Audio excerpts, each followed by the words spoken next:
тентегім ауысып, құзығым ауысып.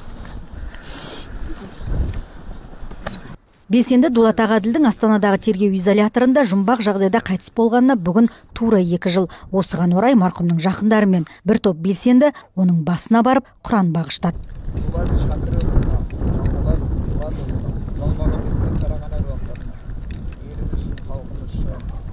Ұлым тірі болса, биыл 45 жасқа толар еді деген анасы Гүлбараш Жолмұхамбетова баласының саяси қастандық құрбаны болды деп санайды. Анасы Дулат елдегі саяси жүйені сынап, шындықты ашық айтып, өзгерісті қалады. Сонысымен билікке жақпады. Істің толық зерттелмей жылы жабылуы да содан дейді.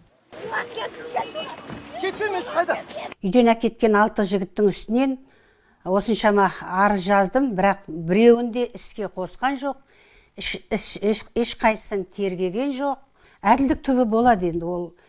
Бұл үкіметпен кете бермейді шығармыз енді. Ол заман өзі бірде артын береді, бірде алдын береді. Ол әділдік, в любом случае әділдік болады. Әділдікке жетеміз, менің баламның арманы орындалады деп ойлаймын. Дулат Ағаділдің жылын астаналық белсенділер де өзінше атап өтті. Белгілі марафоншы Марат Жыланбаевтың ұйымдастыруымен таңғы 6-да марафон өтті. Шараға біраз адам қатысуға ниет білдіргенін айтқан спортшы, олардың келуіне полиция кедергі жасады деп ойлайды.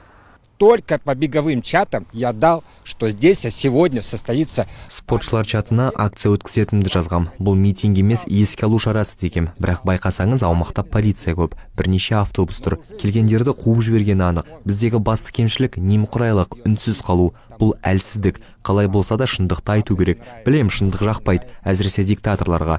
Біздің міндет Дулат сияқты батырларды ұмытпау. Ол біз үшін құрбан болды. Помнить наших героев, потому что он отдал свою жизнь, по идее, за нас.